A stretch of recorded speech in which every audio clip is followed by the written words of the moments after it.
Welcome back to my channel Tanima Upadhyay চ্যানেলের সবাইকে স্বাগত জানিয়ে আজ একটা নতুন ব্লগ শুরু করছি। আজ হলো ৩রা জুলাই বুধবার, এখন বাজে সন্ধে 6:30।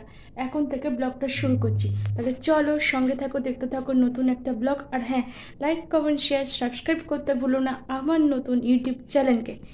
আজ তোমরা দেখতে পাবে বনমালীপুরের মদনমোহন ঠাকুরের ভিডিও, প্রথম ভিডিও।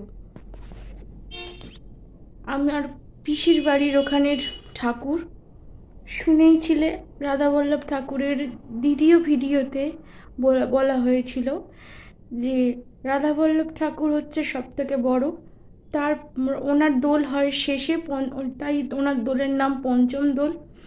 চতুর্থ দোল যেহেতু মদনমোহন ঠাকুরের হয়, উনি হচ্ছেন রাধাবল্লভ ঠাকুরের থেকে একটু ছোট।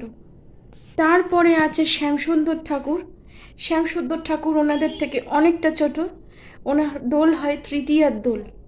আর একদম প্রথমের দোল হয় দত্তবাড়ির গোপালের দোল। তবে দত্তবাড়ির গোপালের দোলের কোনো ছবি আমার কাছে নেই, শ্যামসুন্দর ঠাকুরেরও দোলের কোনো ছবি আমার কাছে নেই, কারণ দত্তবাড়ির গোপালের ঠাকুরের ওখানে ছবি তোলা নিষেধ। সেই জন্য সেই ছবি আমি তোমাদের সঙ্গে শেয়ার করতে পারছি না।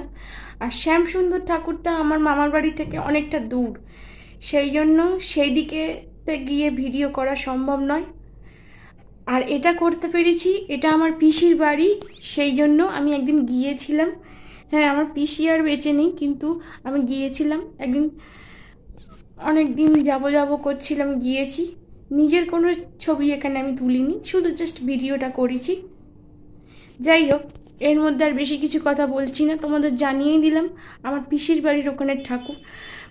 আমার একদিক থেকে পিসির বাড়ি, আমার বাবার একদিক থেকে পিসির বাড়ি, আমার বাবার একদিক থেকে মামার বাড়ি বললাম। আর ওখানে মদনমোহন ঠাকুরের ওখানে পাশে একটা প্রাইমারি স্কুল আছে, প্রাইমারি স্কুল, প্রাইমারিও হয়, ডেও মনে হয়, অতটা আমার ঠিক মনে পড়ছে না। ওখানে আমার মার বড় মামা চাকরি করতেন। আমার মার বড় মামার নামটা ঠিক আমার মনে পড়ছে না, বলেছিল কি ভট্টাচার্য না কি চক্রবর্তী, এরকম একটা কিছু বলেছিল, আমার ঠিক মনে পড়ছে না। যাই হোক, আমি এইটুকু বললাম, আমার মার বড় মামা ওখানে চাকরি করতেন।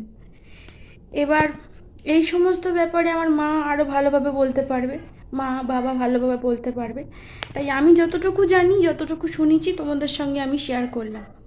এর থেকে বেশি আমি কিছু জানি না, যেটুকু জানি আমি বলছি, কারণ যেটা ইতিহাসটা আমি জানি না, জিনিসগুলো আমি জানি না, সেগুলো তোমাদের সঙ্গে তো আমি শেয়ার করতে পারি না। উল্টো পাল্টা আলতু ফালতু শেয়ার করে কোনো লাভ নেই, সেটা জেনে নিয়ে তোমাদের সঙ্গে সেটাকে প্রেজেন্ট করলে বরঞ্চ জিনিসটা ভালো হবে।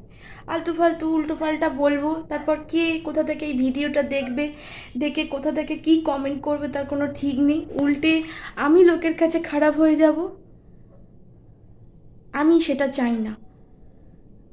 যাই হোক, আর বেশি কথা বলছি না, তাহলে তোমরা মদনমোহন ঠাকুরের চতুর্থীর যে দোল হয়, সেই ঠাকুরই হচ্ছে মদনমোহন ঠাকুর।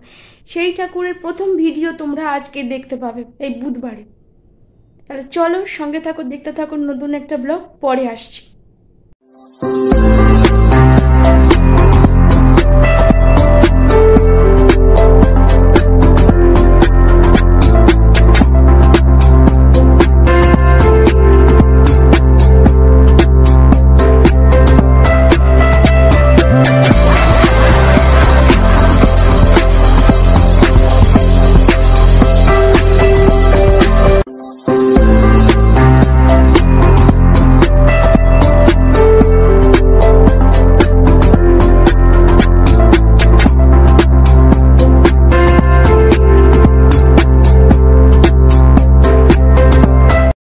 ভিডিও এই পর্যন্তই, দেখা হচ্ছে কাল একটা নতুন ভিডিওর সাথে। আজকের মতো টাটা।